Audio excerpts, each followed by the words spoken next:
Well, Growers Edge, I think, has made us more money by allowing me to survey the local bids that I'm in the area that I want to sell my grain. The local elevators and the ethanol plants know that this information is out there, so they've got to be competitive if they want to get the grain. You know, we've been able to maximize our return on our farm.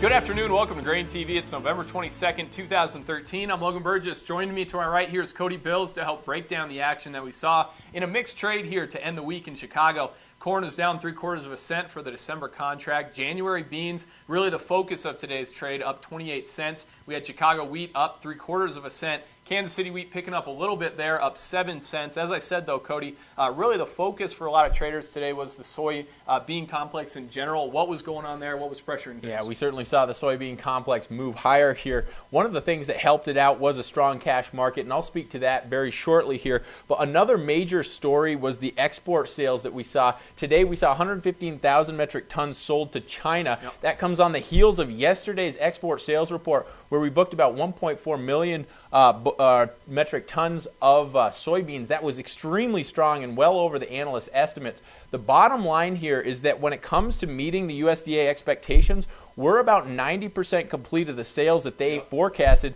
in the November WASDE report. That compares to 74% last year. We're running well ahead of pace. I think traders are expecting to see the USDA having to revise that export sales figure, and I think that added to some of the bullishness today. One of the other things that people were talking about was the soy meal complex. That was up about 4% today, and I think we saw some of that spillover buying pressure move into soybeans, really helping us bring to the upside of this channel that we've been trading, this expanding triangle that we've been trading in the last month or so.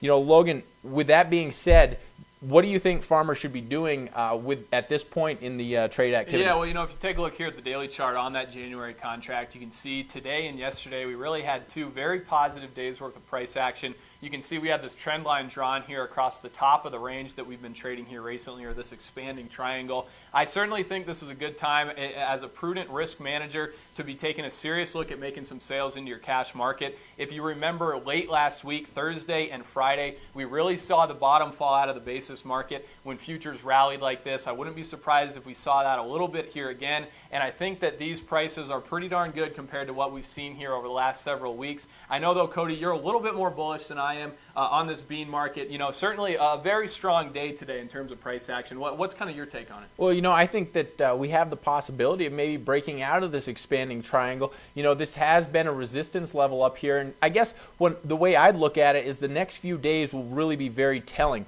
Whether or not we chop around the high side here or we turn and move lower, that is yet to be decided. But the fact that we were unable to go down to the lows, unable to really test those lows before we're back up to the high side of this triangle, I think this is very bullish, and I wouldn't be surprised that maybe we break out. So the way I would play it is, you know, maybe keep an eye on a stop below 13. If we close below 13, there's a good chance we'll be heading back to the lower side of this range. So maybe put a stop there and let this thing run. If we break out, we may have a strong movement to the upside. I'm not saying that that's a guarantee. You know, there's no guarantees in the futures market, but I'd say let another day pass here. We'll see how the price action pans out. Yeah, certainly. Well, right now we have a lot of movement going on in the cash grain market. Certainly, we here on Fridays we like to kind of focus on what we're seeing right now in terms of basis. I know, Cody, in general we saw a relatively quiet week in terms of corn and soybean spot changes, but certainly had a lot of action along the river system. Yeah, you know, when we look at the cash market, we came off a little bit last week,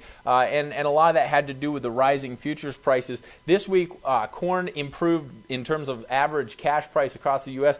Basis improved 2 cents. Soybeans was only 1 cent, but where we saw the most activity was along the river here. Corn basis at river terminals on average across the U.S. was up 8 cents. We saw soybeans along the river up 5.5 cents. That was mostly due to to barge rates coming off of their highs here and retracing a little bit. So the overall cost to get it down to the Gulf declined, and that allowed basis along the river to move a little bit higher here. Yeah, certainly. Well, I think you raise a great point, Cody. It's going to be important to see how this market opens up Sunday night, how the follow-through action is on Monday, whether we're ready for another leg higher, or if this area that's acted as support or resistance here in the past is going to continue to limit the trade. If you guys want access to these markets, visit us over at GrainHedge.com. You can take a look and chart these contracts just as we do here on GrainTV. Additionally, we now have a great mobile trading app available for traders out there.